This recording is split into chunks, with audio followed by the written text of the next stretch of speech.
Hello everyone, and welcome back to my channel. My name is Jacqueline, and today we are talking about one of the wildest cases you've probably never heard. This case is truly like a fiction novel that has everything, from a small town love triangle coupled with heated jealousy, to the CIA, catfishing, social media slandering, identity theft, murder, and a twist at the end that will shock you. Due to this, I do not want to leave any information out. And also because after I started writing and researching this case, I couldn't stop. So this will be a two-part video. The majority of my research was done from two amazing books, Murder Thy Neighbor by James Patterson and Too Pretty to Live by Dennis Brooks, who was also the prosecutor in this case. If you are looking for further information into this case, I highly recommend both. Without further ado, let's jump right in.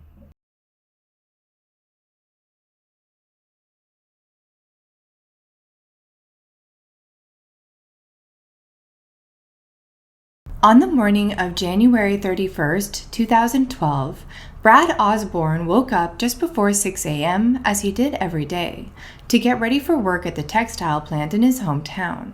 He packed his things, started his car, and proceeded to drive to pick up his co-worker and companion, Billy Payne Jr. Billy and his fiancée, Billie Jean Hayworth, lived with their 7-month-old newborn named Tyler in a small house in Mountain City, Tennessee, that belonged to Billy Jr.'s dad, Billy Payne Sr., or Pa Bill as everyone called him. So let me clarify that because understanding who's who in this case is very important, and they all share similar names. Pa Bill Payne Sr. has a son named Billy Payne Jr., and Billy Payne Jr. has a fiancée named Billie Jean Hayworth, with whom they have a newborn named Tyler Payne. Brad pulled into the driveway and waited for Billy to come meet him, which he usually did. It was dark outside, and Brad could see a light on in the house coming from what he believed was Billy's bedroom. When Billy still hadn't come to meet him, Brad tried calling Billy's cell phone and giving the horn a quick beep, but still there was no movement. Not wanting to be late for work, Brad got out of his car and walked around to the sliding door at the back of the house and gave a few conservative knocks on the glass pane. But still nothing. Brad slowly opened the door and walked inside. The sound of an alarm clock was going off in one of the rooms, and Brad could hear the faint whimper of a baby in another. Brad called Billy's cell phone one more time from the home landline, but still there was no answer. Confused but not wanting to be intrusive, Brad left through the same back door, got back in his car, and drove to the textile plant, expecting to find Billy already there. Had he come to work early? But when Brad got there, Billy was nowhere to be seen. Later that same morning, Roy Stevens and his on-again, off-again wife Linda pulled into the same driveway. Roy and Linda had been going through a rough patch in their marriage, and Roy had been crashing on Pa Bill's couch occasionally until he and Linda could work things out. He had also been getting his mail forwarded there until his residence became more permanent, and on this morning, he was dropping in to pick it up. Roy loved his wife, Linda, but lately, she just couldn't stop nagging him about everything, and they couldn't go 2 minutes without arguing.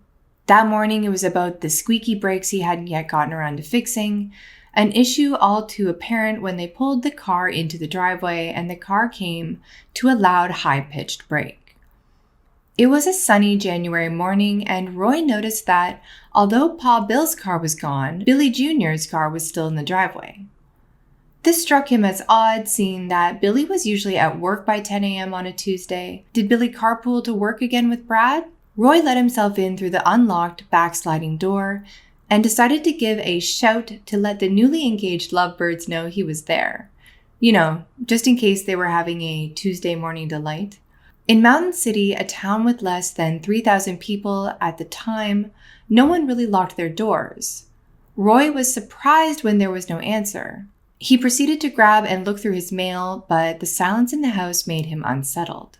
Roy decided to take a quick look around, being mindful not to leave Linda in the car alone too long for risk of another squabble. He checked Pa Bill's room through the ajar door and found nothing out of the ordinary, so he decided to take a quick peek into Billy and Billie Jean's bedroom. Their door was wide open. At first, Roy saw Billy lying on the bed in only his boxer shorts and didn't think much of it, but then, after his senses were able to fully process his surroundings, he was in a state of abject horror. 36-year-old Billy had been shot in the left side of his face, destroying his cheek, leaving only a gaping hole in its place. His throat had also been slit ear to ear down to his Adam's apple, and blood had coagulated around the edges of the wound. Roy yelled and ran over to Billy, shaking him to see if he was still alive. He wasn't. His body was cold and heavy. Roy ran downstairs screaming for Linda to call the police. Confused, Linda tried to ask what was going on, and Roy yelled, quote, "It's Billy, he's been shot, come on." Linda, in a state of shock, was practically pulled into the house. She had been trained in CPR but hadn't been aware of Billy's throat injury until she tried to find a pulse. But it was useless. Billy had been long gone. Roy ran back to Linda, handing her the phone so she could speak with 911. Just then, Roy heard a noise coming from another room down the hall. He went to go investigate when he realized it was a baby's cry. Standing at the foot of the door, Roy was hesitant to look in, but he knew he needed to. Slowly opening the door to the other bedroom, he saw the worst sight he would ever see. 23-year-old Billie Jean Hayworth, still in her Grinch pajamas, was lying in a pool of blood on the carpet with a, quote, massive oozing gunshot wound to the head. Still held tight in her arms was her and Billy's newborn baby Tyler, covered in Billie Jean's blood. Roy froze, but then saw the baby let out a small breath, which snapped him out of his trance, and he ran to grab the baby, relieved to see that he was unhurt. Roy returned to Linda with the baby in his arms, who was still on the phone with 911. Linda would state during the trial that, quote, he wasn't making a sound at all. You could tell he'd cried till he couldn't make another sound. The rescue squad arrived shortly after, and that was the last thing that Roy remembered. Both Billy and Billie Jean were in their pajamas at the time they were killed, and neither of them had defensive wounds, so they had most likely been attacked while they were sleeping. Despite there being several firearms and shotguns at the home, none of them were the murder weapon. It was determined from the bullets found at the scene that the gun used in the murder was a .38 caliber or 9mm handgun, but neither the gun nor the knife used could be located. Due to this, it was determined to be a homicide rather than a murder-suicide. Pa Bill's dog was also reported by neighbors to habitually bark when strangers would come to the house, but none were heard on the night of the murder, so could the killer have been someone the family knew? Someone they trusted? Or was this a series of unfortunate happenings? Janelle Potter had lived a sheltered life and was in many ways still a child inside. A bit of a visual paradox, Janelle was a 6-foot-tall, grown woman who still had the squeaky, high-pitched voice and naivety of a young girl, yet dressed, quote, wearing the frumpy sweaters and narrow-framed reading glasses of a middle-aged librarian. Janelle was born in 1982 on the outskirts of Philadelphia and was the youngest of 2 siblings, to Marvin, aka Buddy, and Barbara Potter. The family moved to Mountain City in 2004 so that Barbara, as power of attorney, could tend to her elderly mother better. And it was a big difference coming from their previous city life to small rural town Tennessee. Barbara worked with Hewlett-Packard, and Buddy Potter had been a Marine, signing up at the age of 18 secretly from his family because of their disapproval. Buddy served in the Vietnam War and loved to tell stories about his heroism, rescuing fellow injured Marines and serving time in a prisoner of war camp. His actions even awarded him the Navy Cross Medal, which is, quote, the second highest military decoration awarded for sailors and Marines who distinguished themselves for extraordinary heroism in combat. This was one award among many, including 3 silver stars, a bronze star, a Purple Heart medal, and a scuba badge. But later he suffered a back injury while building high-tension electric poles that left him with chronic pain, and he could no longer work for the military, leaving the family to live off disability. He now needed oxygen tanks with him to help him breathe. Once in his youth, a picture of health, now in his old age, he was ravaged by sickness and disability. But he was proud of his work in the Marines, and he lined the walls of their house with pictures of his time serving and the many medals he'd received. Buddy was a large supporter of the NRA, and he, quote, carries a combat knife and 2 holstered pistols at all times, including at the dinner table. He also carries while mowing the lawn and gardening with his wife. Being former CIA alongside serving in the Marines, it was a habit that Buddy couldn't shake. He felt naked without his guns. Janelle was the second of 2 children to Buddy and Barbara. Christine, the older sibling by 6 years, was as different as could be from Janelle. Christine was self-sufficient, healthy, and able to have a normal social life. Her relationship with the rest of the family was tense, and as soon as she received an associate degree, she moved out of the house, and when the family moved from Pennsylvania to Tennessee, Christine didn't follow. Janelle was born with auditory disability, not being able to hear at all until about 2 or 3 years of age. She had to take speech therapy and have tubes put in her ears as a child. With an IQ of 72, she was educated in special needs classes from kindergarten until high school graduation. Due to her many health concerns, including type 1 diabetes and anxiety issues, Janelle received Social Security disability checks once she graduated. Growing up, Janelle was always the awkward girl in the class. She was socially inept and relied heavily on her parents as social outlets, clinging to them well into her adulthood. In fact, at age 29, Janelle was still living with her parents in their house and abided by their rules, which were very strict regarding boyfriends, outings, friends, identity, and anything that basically makes an adult an adult. When Janelle and her family moved to Mountain City, she found it even harder to make friends, saying to 2020, quote, "'Cause I wasn't born and raised here, I didn't grow up here. People here do not like outsiders." This was true. The people of Mountain City didn't respond well to newcomers, and breaking into a new community that grew up together proved very difficult. Adding to Janelle's isolation was the fact that she didn't have a job or drive a car. Only the many stuffed animals in her room kept her company. Buddy didn't like disobedience. Not from his daughter and not from those around him. In fact, he didn't really trust the youth of that day and believed all they did when they were out was party, drink, and do drugs, which is why he never let Janelle go out with friends. Already an overprotective dad, Janelle's illnesses turned Buddy into a warden in his own home. Due to this, Janelle led a very uneventful and isolated life, finding solace and entertainment in the one area she could have some freedom, the internet.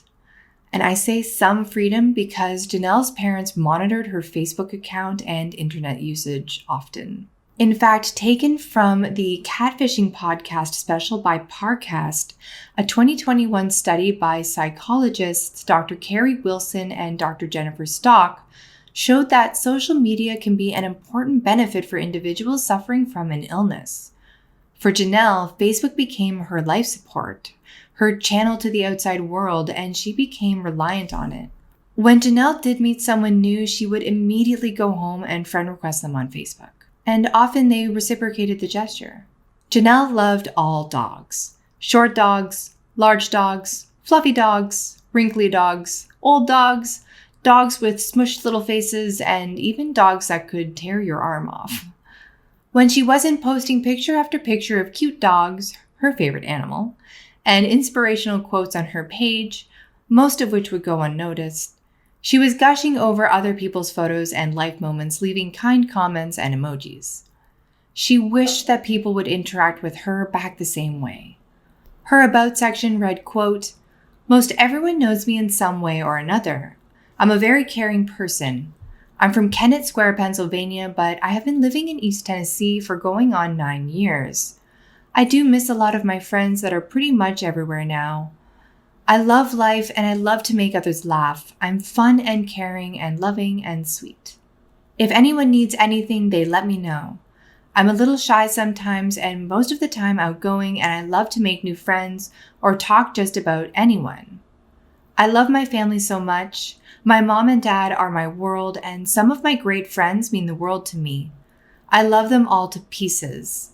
I'm a good Christian girl and have always done my own thing, and my friends and family know where I stand. I guess that's all for now. You can email or IM me anytime. I do not pratty or drink or smoke at all. Thank you for reading this. To understand the mindset of the people in this story, it's important to understand their surroundings. Mountain City is a small city in Johnson County at the northeastern tip of Tennessee, and as of the 2020 census had a population of around 2,500 people, with 90% of them being Caucasian. Mountain City is nestled between mountains that sit on the borders of Virginia and North Carolina, hence the name Mountain City.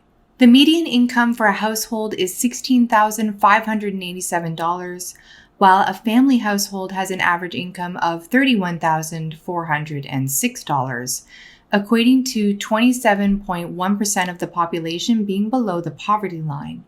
Christianity is the prominent religion amongst most families, the Potter family included, and, quote, hardly a single living room lacks decor of a religious variety.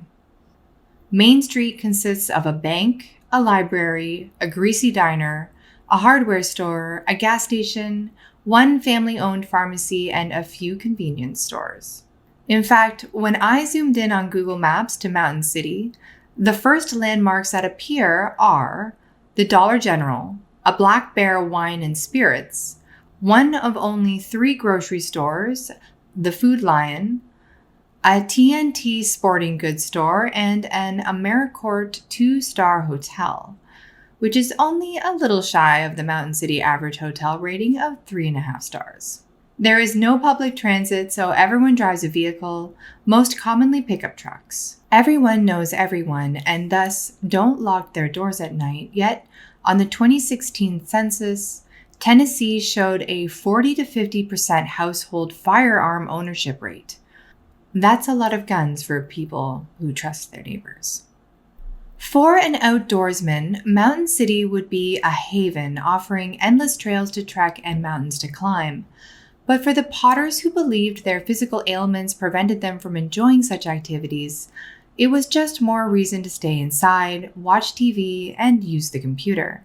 Janelle met Tracy Greenwell one afternoon in 2009 on one of the only outings she was allowed, a trip to the local pharmacy to pick up prescriptions for the Potter family.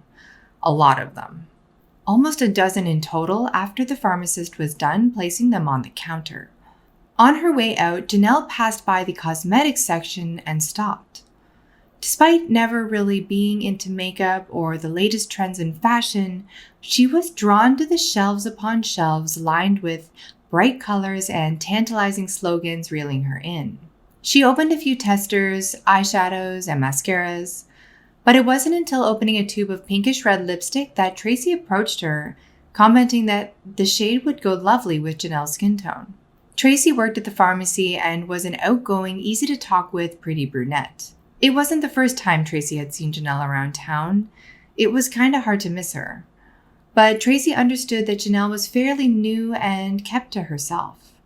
She knew that Janelle had trouble making friends and, based on the rumors, was a bit of an odd duck. After bonding at the pharmacy, Tracy felt sorry for Janelle and asked if she would like to hang out with her and her friends sometime, to help integrate her into Mountain City society. Janelle was thrilled and agreed right away. Not surprisingly, Janelle's parents didn't take to Tracy when they met her for the first time. In fact, despite Janelle being almost 30 years old, Tracy had to meet Janelle's parents several times before the two were allowed to hang out outside the home. When Tracy came to pick up Janelle for their first friend date, Buddy and Barbara interrogated her with the who, what, when, where, and why about their outing. Things like, where are you going? When are you coming home? Do you have a criminal record? You know, the usual meet and greet questions. They also made Tracy leave her cell number so they could call her if they were at all late coming home.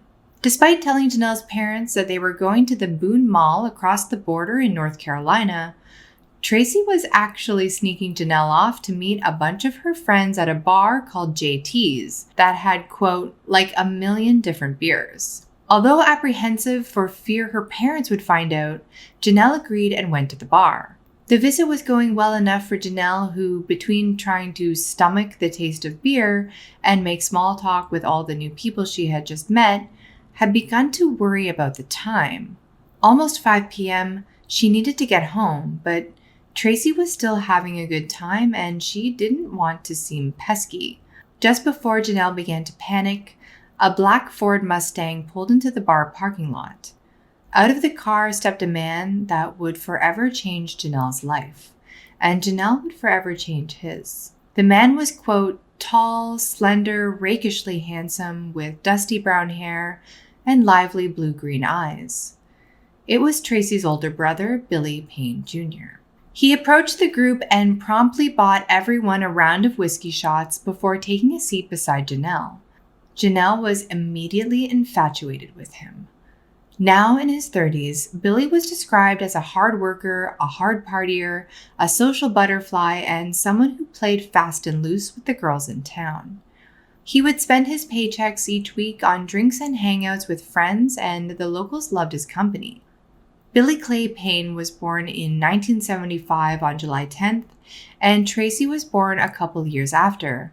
Mountain City, being the small town that it is, left few employment opportunities, and as soon as Billy completed high school, he immediately got a job at one of the only plants in the county, the Parkdale Mills plant producing thread, and he worked there until the day he died. On top of drinking, dancing, and getting laid, Billy was no stranger to popping painkillers, as did many of the small-town folk in his social circle for entertainment. A small-time dealer and one who flew under the radar of any law enforcement, Billy would sell to make an extra buck or distribute to his close friends free of charge. His drug use became an issue in his early 30s, so he decided to pursue treatment options, being prescribed buprenorphine, aka Suboxone, to help with the addiction. Simultaneously, the mother of his firstborn son decided to move to Florida, and Billy no longer had a place in the boy's life. Now, without restraints, he lived his life for the moment and enjoyed being young, handsome, and well-known in town. Janelle got home from JT's, luckily not too late after her 6 p.m. curfew, as Tracy had a shift at the pharmacy that evening, so she downed 2 to 3 beers and at least 1 shot of whiskey that we know of before going to work that night. Damn, girl. Janelle then promptly added her new friends on Facebook, including Billy. When he accepted, she got butterflies in her stomach. She now had something, or should I say someone, else to spend all her time looking at on the internet instead of just dogs. In fact, she explored Billy's Facebook page to the extreme, making sure not to miss gazing at even one picture of him, despite all the photos of him with pretty women. Over the next few weeks, Janelle, Tracy, Billy, and the gang would hang out recurringly, and Janelle's parents were even becoming more accepting of her newfound social life. On one of these outings, Tracy and Billy introduced Janelle to their cousin Jamie Curd. When it became evident that the two were being set up together, Janelle was anything but interested. Janelle had eyes for only one man and one man only, Billy Payne. Jamie Curd was a typical small-town boy in his mid-30s, but was more socially awkward than his charismatic cousin Billy. He had never had a girlfriend and dropped out of high school to get employment at the same textile plant Billy worked at, so he could help support his family financially. He had a good heart and cared for his family, also acting as the caretaker for his brother until 1997 when his brother passed away. Jamie didn't travel. His hands were always dirty. He never lived away from home, and he knew only of Johnson County. Jamie took a liking to Janelle right away, and he tried making small talk with her to get to know her, but it was cumbersome, and she acted needlessly closed off, wishing she could get closer to Billy. But after Jamie bravely told Janelle he thought she was pretty, she decided that perhaps she had written him off too quickly. She had never had anyone other than her family tell her that she was pretty, and it made her blush immensely. Jamie and Janelle's relationship began to blossom, and soon the two were dating secretly.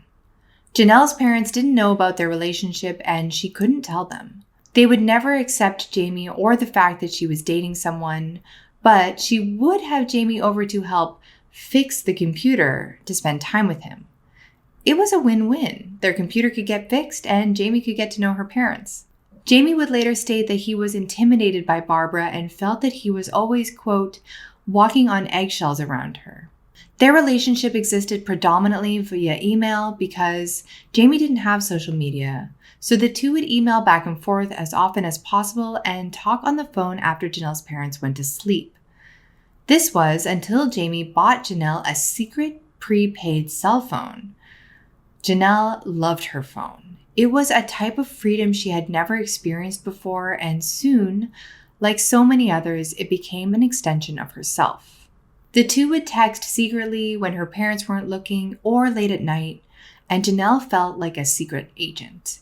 It was one of the most exciting times in Janelle's life. Janelle was beginning to really like Jamie, but at night, when she was alone, she would still go on the computer, log on to Facebook, and wander over to Billy Payne's profile page looking for anything new he might have posted. Janelle liked Jamie, but she couldn't deny that her heart pined for Billy more. Billy wasn't the kind of guy to hold a girlfriend for long, and Janelle noticed he was always dating a new woman whenever they would see each other. Although Janelle wished those women were her, she was always happy when they ended and Billy was a free man again, which to her meant that anything could be possible. But Billy hadn't been around much lately when the gang would get together, and she didn't see him on Facebook very often anymore. When she asked Tracy about where he had been and who he had been hanging out with, Tracy warned her not to develop feelings for her brother, and moreover, that she should watch how much she talked about Billy in front of Jamie. Janelle maintained that it was an innocent inquiry as they were just friends, but deep down, she was desperate to know what he was getting up to, and she would soon find out. In late 2009, a pretty slim brunette in her early 20s named Billie Jean Hayworth started working at the Parkdale Mills textile plant that Billy and Jamie worked at. She worked in the cleaning department, and it didn't take long for a relationship to form between her and Billy after meeting one day in the break room. Despite their 13-year age gap, Billy and Billie Jean were perfect for each other, and they fell for each other hard and fast. They both loved being outdoors, going fishing, hiking, and hunting, and they were attached at the hip for most of their relationship. Friends of Billy's even said that he had cleaned himself up, partied less, drank less, and stopped taking painkillers because he knew that Billie Jean didn't approve of such activities. The future looked bright for the couple, and everyone in town was happy for them. Well, all but one, that is, Janelle Potter. Although there were no sources concretely stating how Janelle found out about their relationship, the book Murder Thy Neighbor by James Patterson has written that she found out at a Memorial Day barbecue. In the book, Janelle, Jamie, and Tracy joined Billy and many others for a party in Stoke Park that afternoon, and everything was going great until Janelle saw Billy wrap his arms around the then unfamiliar Billie Jean, kissing her and flirting with her. All Janelle could see after that was red. She knew Billy had dated women in the past, but she had never actually witnessed him with any of his flings before.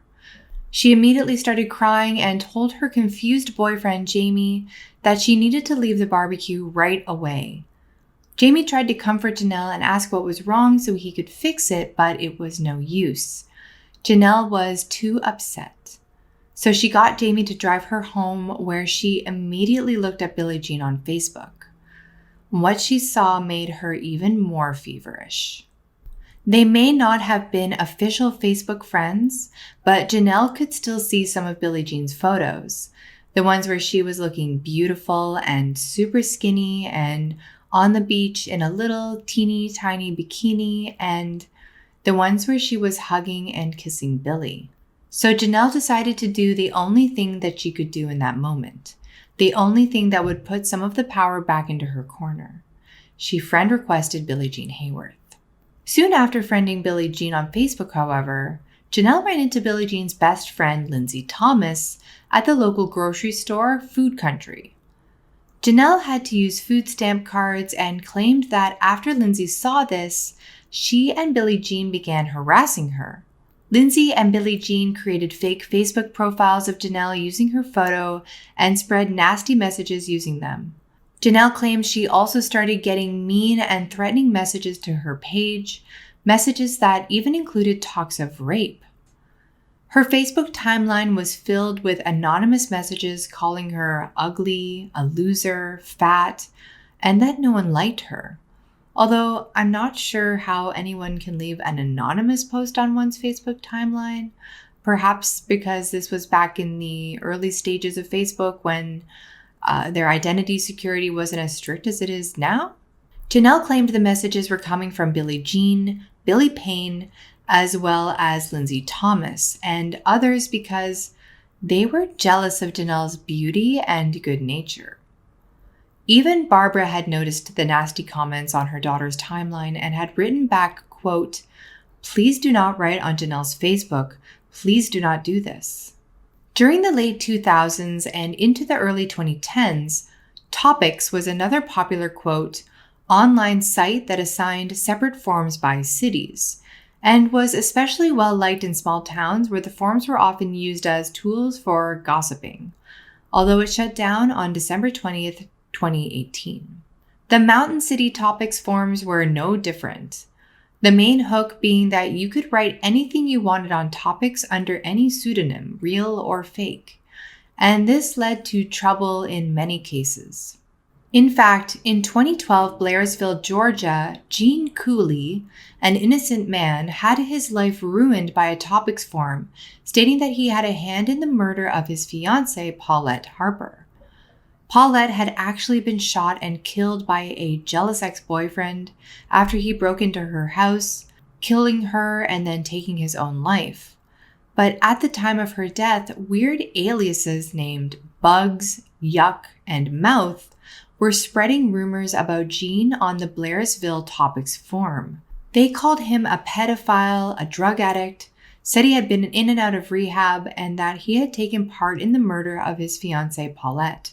Gene was fired from his job, and his reputation in the town was so tainted that he had to move. Gene told 2020 later in an interview, quote, "How are you going to defend yourself against somebody who you don't know who it is that's doing the attacking?"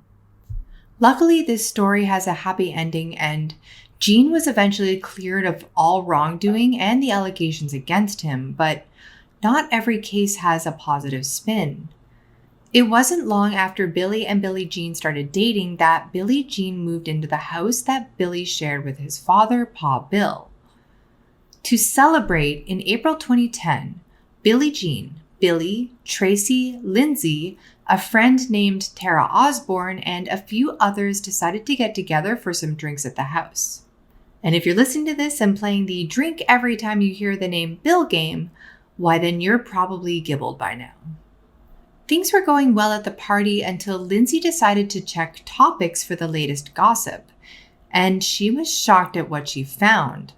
Someone by the name of Matt Potter had spewed some of the vilest insults about Lindsay and Billie Jean that they had ever heard, saying, quote, "Billie Jean Hayworth and Lindsay Thomas are no good whores who sell drugs and drink." To which a comment was added by a woman named Kelly in the same thread saying, quote, "Right, Matt? They are whores, no good people, and that have nothing else to do. They are nasty sluts, and don't Lindsay have HIV is what I heard. Small town, and I know this is true. What guy would want that bitch?"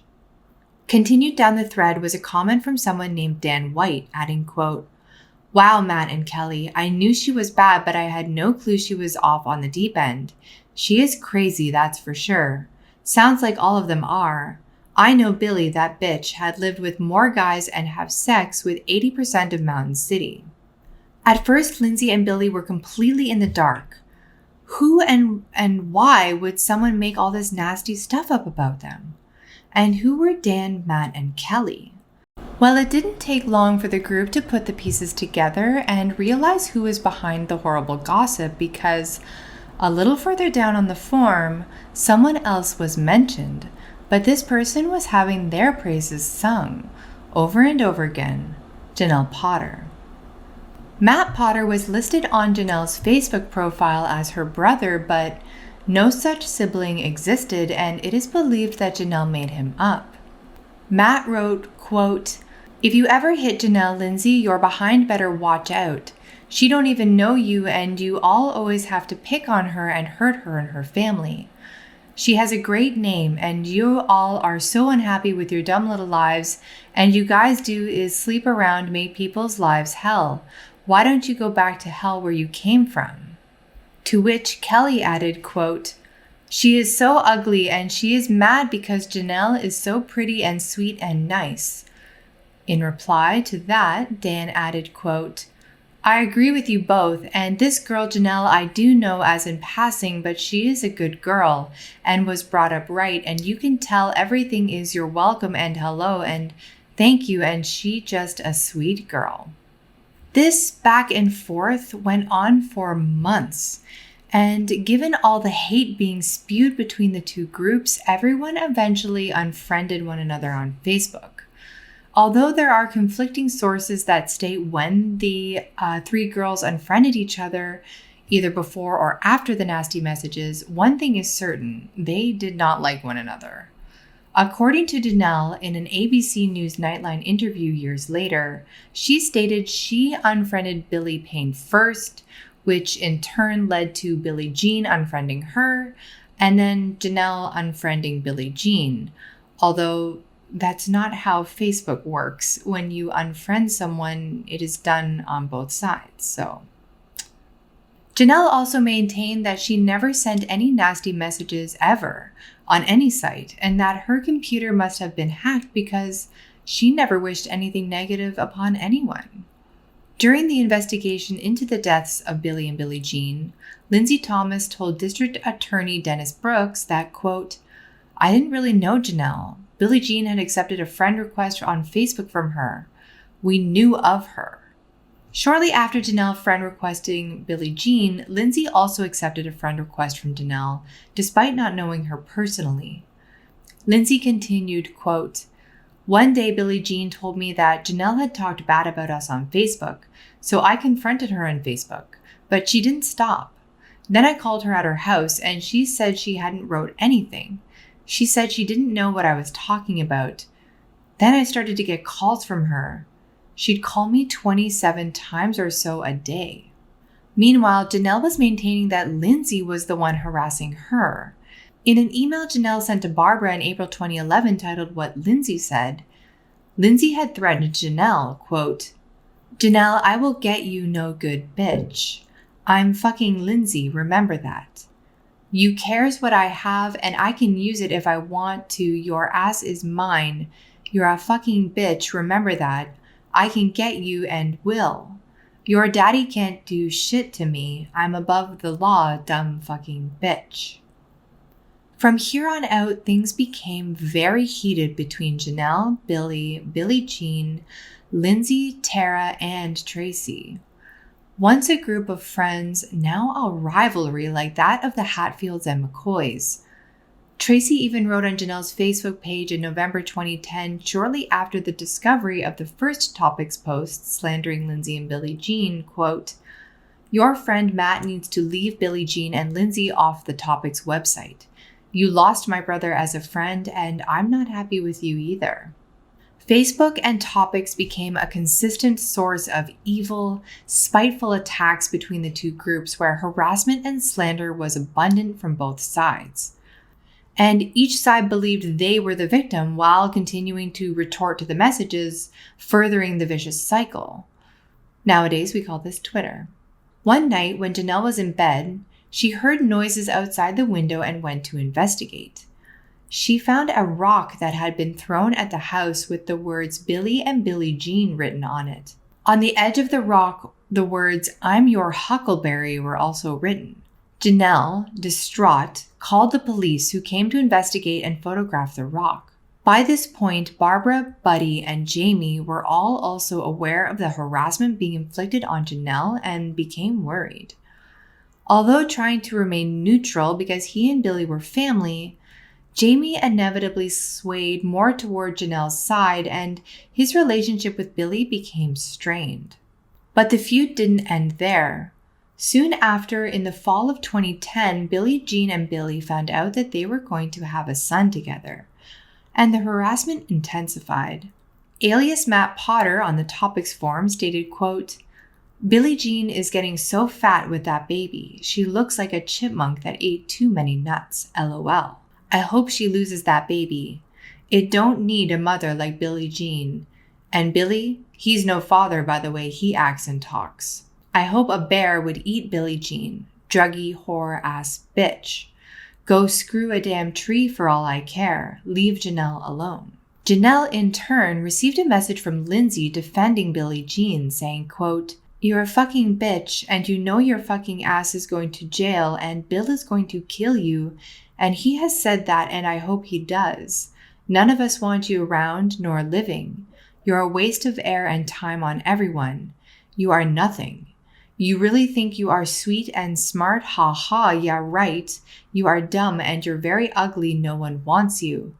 Billie Jean thinks you are fat and I just hate you alive. You will die and I can't wait to see it. Go to hell, bitch." Both sides were beginning to threaten the other physically, and Janelle and her parents were becoming more and more concerned. One night, after a long day of tending to the house, caring for her family, and preparing dinner, Barbara Potter sat down at the computer to check her emails. Predominantly coupons, spam, and marketing promotions, she went through and deleted them one by one until she came across an email that caught her attention. In the subject heading, it read, quote, "Urgent, top secret from the CIA." Skeptical, Barbara laughed and proceeded to delete the email, but stopped. It wasn't like most of the spam emails she received, and her curiosity caught the best of her. She decided to open it, and what she read stunned her. The email was from a man named Chris, who worked for the CIA. He and Janelle were old friends, and he had gone to school with her back in Pennsylvania, but now worked for the Central Intelligence Agency. He and Janelle initially bonded because they had been born on the same day, in the same hospital, and only 1 minute apart from each other. Part of his job required him to track and monitor online communications and traffic from around the world. Recently, he had come across suspicious intercepts from Mountain City that mentioned Janelle's name. He stated that Billy Payne was part of a local and violent drug gang, and that he had witnessed messages suggesting Janelle's life was in danger. He also said that over the years as a CIA agent, he learned the hard way that most police cannot be trusted, which is why he wanted to reach out to Barbara directly and not only just as a concerned friend and former classmate. Chris also shared ties with Buddy, who he knew of because of Buddy's involvement in the CIA, and although Buddy didn't know who Chris was, Chris knew and respected him greatly. Chris told Barbara that he wanted her to know he would monitor the situation and look after her family. He would keep in touch as soon as he knew more, but that this was serious and the family should be on alert. At the bottom of the email was a photo attachment of himself. Chris was in his mid-30s with a dark blonde buzz cut. In the photo, he was wearing a black-collared shirt with a gold badge on the front. Barbara was speechless. She couldn't believe this was happening. Barbara knew her daughter was involved in an online feud, but she had no idea it had gotten this out of hand. Barbara snapped back to reality and put everything into perspective. This had to have been a hoax or a mean prank. Whoever this person was, this was too far, and she wouldn't fall for their lies. But Barbara read and reread the email again and again. What if it was real? Should she call the police? Should she tell Buddy, who would have better understanding of how to handle this given he had been in the CIA? Should she delete it? Barbara decided the first thing she should do is email Chris back and get more information. After this initial introduction, the correspondence between the two became extremely frequent and detailed. In fact, the two emailed so much and had gotten so close that they referred to each other as mother and son. Chris was eventually considered by the Potters as one of the family, despite never having been able to come and meet them in person.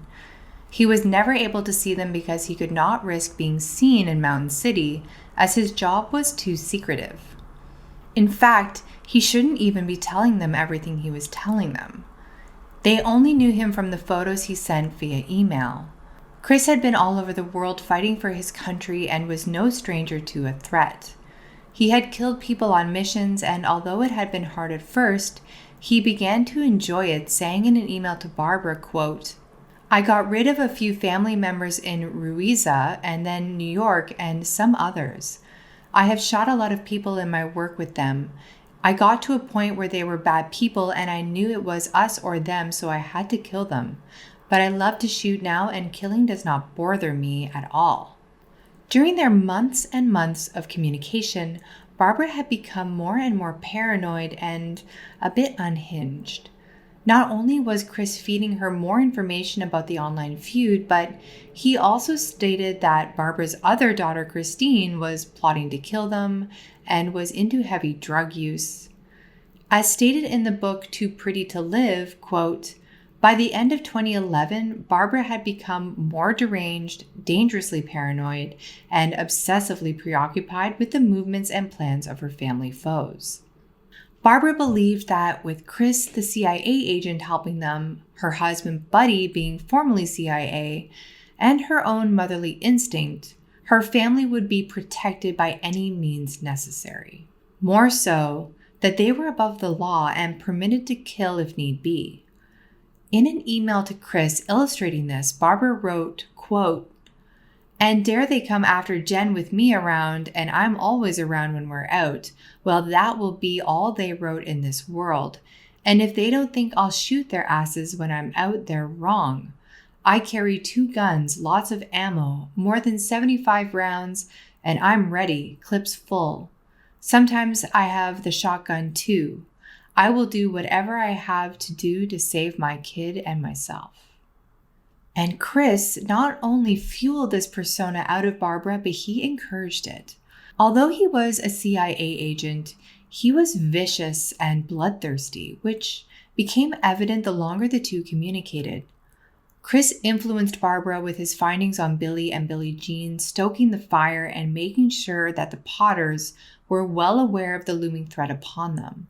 In an email from Chris to Barbara, Chris wrote, quote, "This is far from over with them. They are not laying low at all. They are plotting something, but I think that will be taken care of. They are waiting to see Janelle out, and by herself. Now they want to hurt and kill Janelle, so she is the main one and there is a plot just for Janelle. So make sure she is always with someone and close, very close. Well, I'm happy everyone that needs to carry is carrying and ready because you just don't know right now." Barbara responded in an email back, quote, "If someone wants to bring it on, they will all die, including the baby. Yeah, we know that Lindsay is the one pushing this along, but Bill, Billy, Tara, all their mean buddies are enjoying it and he can't act or think alone. He has to have his gang, you know. Well, they may as well stay at home because there is no getting Jen, no way, no how. We are not afraid, she is not either. She knows how to protect herself and she has guns at her access at all times here in the house too. They better think twice if they want to live and longer, all of them." Barbara's emails would border on lunacy and would develop into endless streams of rambling consciousness. Some of her emails were 27 pages long, and in one email she said that Janelle had learned, quote, "2nd-degree black belt Philippine killing karate." Over the course of the year, the harassment didn't let up and Janelle was getting more anxious. She was seeing people drive past her house now to scope out where she lived. She had thought that after Billie Jean gave birth to her son Tyler on July 11, 2011, that things would start to slow down, but they were as heated as ever. During her maternity leave, Billie Jean had nothing but time to go on Facebook and Topics to monitor the latest drama. Billy tried to get her to cut the habit and stop checking the latest thread or forum, but she just couldn't stop her inquisitiveness. Billy was starting to get overwhelmed between work, the new baby, and all the continued aggravation online. One day when Billy came home from work, he found Billie Jean, now his fiancée, crying. Mike had just written something new about them on Topics, reading, quote, "They are all whores and always will be, and you can't make them into wives. They have 10 more men they sleep with. They are not happy and they want everyone else to not be happy.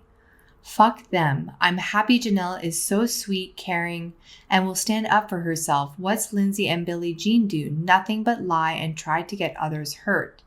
Fuck them. I hope they die, and that baby and Bill.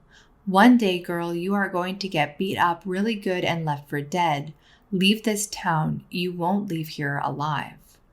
Billy must have decided that enough was enough, because after hearing this, actual death threats, he picked up the phone and called the source, the Potter residence.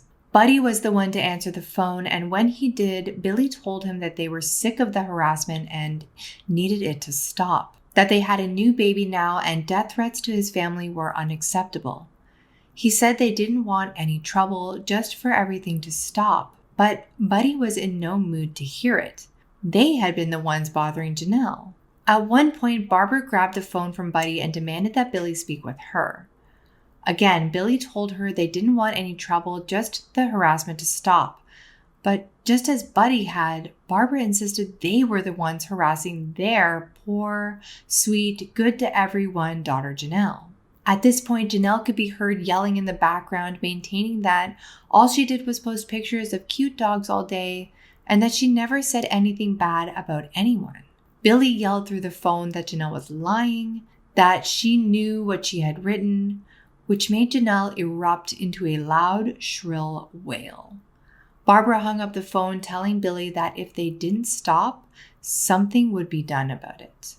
Aside from emailing Barbara and Janelle consistently, Chris also conversed with Jamie on a regular basis, keeping him informed and up to date on the battle between Janelle, Billie Jean, and Lindsay. Jamie had learned of who Chris was from Janelle, who mentioned he was a very close and dear friend of hers from her childhood in Pennsylvania. Janelle had told Jamie that Chris was like a brother to her and that he worked for the CIA. Chris told Jamie that he was worried for Janelle and that he was happy she had him because through all his intercepting of Janelle's online activity and conversations with her, he could tell she loved Jamie very much. Chris also told Jamie that he was fearful Janelle would kill herself over the harassment and consistent feuding between the two sides. After hearing that, Jamie decided then and there that he would do anything to help the woman he loved so much. He had to help her in any way he could.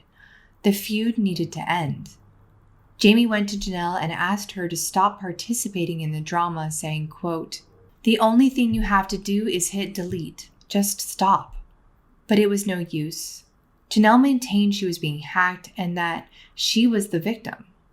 The war continued. Jamie also used his correspondence with Chris to release the frustrations he had about his relationship with Janelle. Oddly enough, Chris was more than willing to listen and chatted out with Jamie about their relationship instead of, doing CIA things. Jamie wrote in an email to Chris on October 30th, 2011, quote, "Jen means the world to me and it hurts me so much she cries. I won't be there to dry her tears, make her feel better and let her know everything's okay. I like her mom, but she intimidates me. I don't know. And when I'm around Jen, everyone can see that something is there. And if they knew, I don't know what would happen. Her dad hasn't said anything, but I know he knows I like her. I want Jen happy, and the happiest I've seen her is when she is with me." Barbara and Buddy still didn't know that Janelle and Jamie were dating, or at least if they knew, which I assume they did, they both denied it for years and would state vehemently to everyone around them that the two were not dating.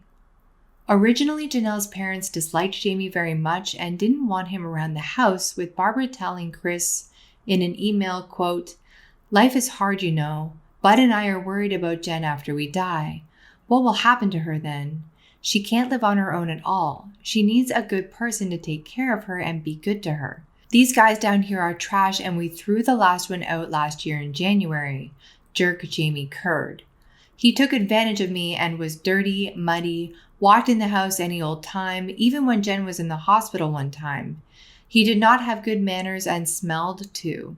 Barbara had even found Janelle's secret prepaid cell phone at one point and texted Jamie to stay away from her daughter. Barbara didn't know that Jamie soon replaced that phone with a new one, and the two continued to text and chat like normal. Jamie and Janelle had even planned to elope together early in their relationship. The plan was for Janelle to sneak out of the house and meet Jamie in the middle of the night after her parents went to sleep. On the night of the elopement, also Jamie's birthday, Jamie got drunk with his friends, forgot, and passed out. Barbara received a phone call around 6 a.m. the following morning from the Johnson County Police saying that they found Janelle wandering the country roads with a suitcase. She was low on blood sugar, filthy, and exhausted. When Buddy found out, he was furious and called Jamie, telling him that Janelle didn't love him and that he was no longer welcome in the Potter house. Over time, however, with persuasion from Chris, who had a budding relationship with Jamie, and after Jamie's mother died, Buddy even called him, telling him that if he needed anything at all he needed to do was ask. Also, as the emails between Barbara, Chris, and Jamie became more sinister in nature, and the looming threats from Billie Jean, Billy, and Lindsay reached a peak, Barbara wondered if Jamie might be a critical asset to helping her stop the feud. It was thoroughly believed by Barbara that the war between the two groups would never end until someone physically put an end to it, and it was making Janelle so stressed that she was at risk of a heart attack or stroke. Chris continued to instill in Barbara that Buddy would be able to handle the situation, seeing as their connections would allow them to take matters into their own hands without getting into trouble, that he and the CIA were behind them 100%. Thus, a plot began to develop in the Potter house, with Barbara emailing to Chris, quote, "Bud is trying to be patient for the right time, but now he says the time has come. Whenever, now." Chris began strongly suggesting that Jamie, out of his love for their family, wanted Billy and Billie Jean dead too, and that Barbara should recruit him into their plans, quote, "Well, Buddy can kill them before they will, so no worries there. Dumb bitch hoe. She needs her butt kicked good and left, and maybe run over and maybe a bullet in her head. Jamie's just mad about how they are bugging you all and him, and he won't take it. He would kill her if he had someone, he said. He knows some people that would help him, but he said trusting someone, you know? He don't want anyone to talk. But yes, I think if he and Buddy would meet, it would be a good thing." Here, Chris implies that people get away with murder, quote, "Now I know why people take care of their own issues with people, kill them, and no one cares. Pretty much.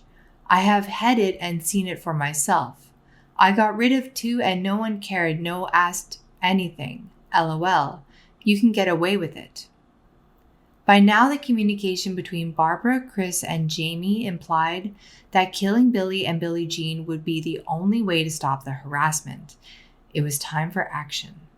On the evening of January 30th, 2012, Jamie received a phone call from Barbara asking for his help to pay a credit card bill on her computer. The computer kept freezing and she wanted to pay it before midnight to avoid a fee. Jamie agreed and was at the Potter residence within a half hour. Jamie finished updating the computer just before midnight, but before he could walk out the door, Buddy intercepted, and when the two were alone, Buddy asked Jamie for a favor without specifying a date or time. He told Jamie that he had thought a lot about the war going on between Janelle, Billie Jean, Billy, and Lindsay, and that he wanted Jamie to drive him, quote, 10 minutes west on Highway 67, just past Swift Hollow Road, where Jamie would drop him off in front of Billy's house and then come back and pick him up. Jamie agreed, not fully understanding the implication, and went home. Jamie thought of Janelle and how he would do anything for her. He thought of how dangerous things had gotten and the death threats against her. Then he thought of Chris and their conversations over the last months.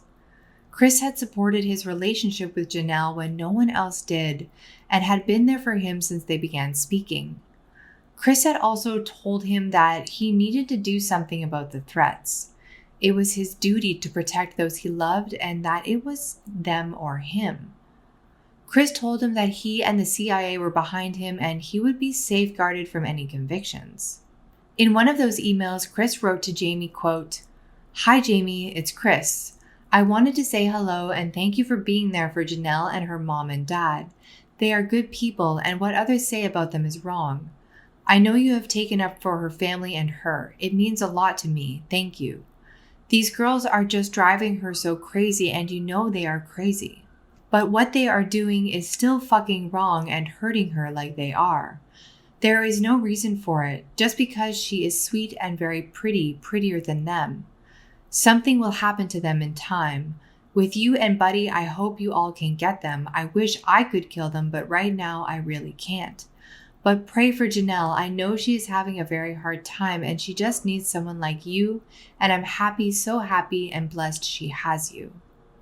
Around 4:30 that morning, Jamie's home phone rang, but he was not able to answer it in time. The caller ID showed that it was from the Potter residence. Jamie then received a text message from Janelle saying that Buddy needed to speak with him and that he should call the house. When Jamie did, Buddy answered and asked Jamie, quote, "You remember that favor that I asked you? Can you do it this morning?"